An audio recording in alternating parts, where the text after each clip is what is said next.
To be honest, an endurance runner's career is really long, because like as we get older, we get our VO2 and that improves. So it's like, endurance-wise, as a woman, you're not at your strongest for marathon until you're in your 30s. And so you've got I started running 8s and 1500s. So, I had a big old long career right up until I retired in 97.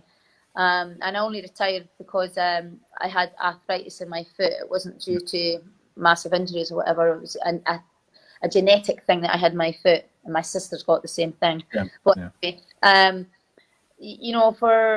to have such a long experience, or like a long career, there's never a rush. And I think athletes of the day are always in too much of a hurry to get there. And it's like, you've got to let the body develop at the right pace for you, whatever that be.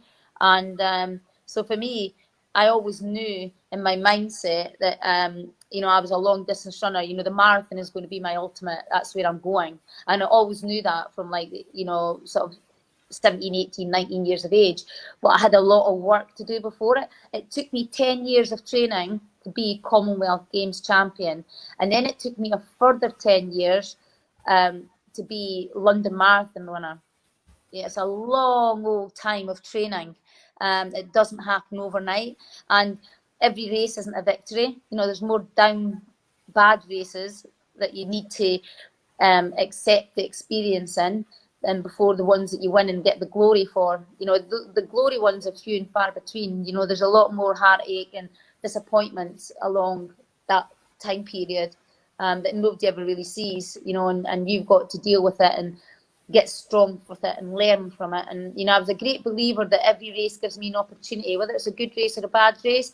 I always take a positive out of it, because I used to always, if I had a fantastic race, I always used to analyse it and say, well, where could it be better? If I had a really bad race, I used to analyse it and say, where did it go wrong? What can I do to make it better? So every race was an opportunity to be a better athlete, no matter whether you won or lost. And I've always carried that all throughout my career, and I've always carried it with my athletes that I coach as well. Wonderful. So let's get back to Olympics. 5 tips from Liz for all the professional athletes on how to win a medal in Olympics. It's not an easy task.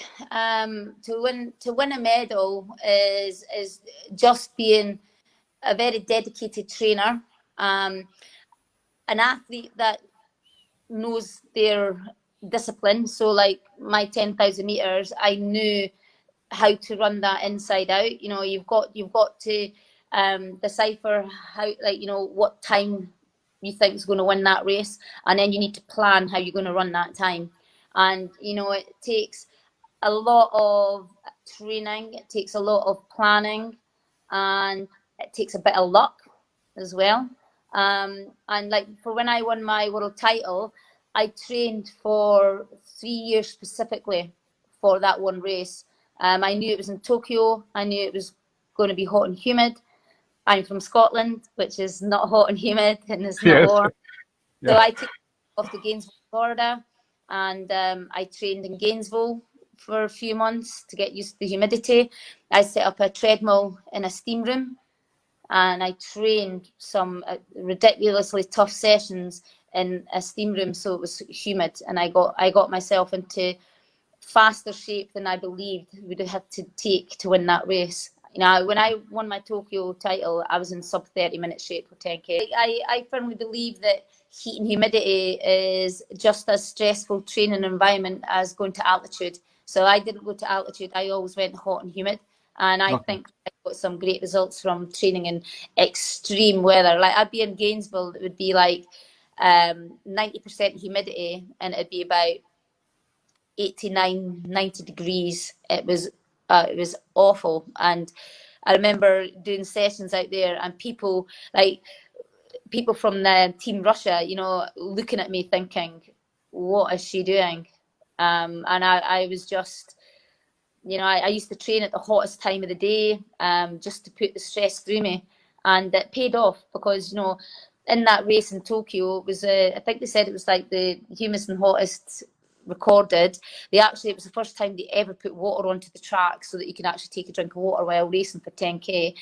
And I think I think it was like I was the only non like European to actually finish the race. I think most of the people were, you know, Asian or American or whatever, that were used to, you know, Europeans really, really suffer because it was so hot and humid.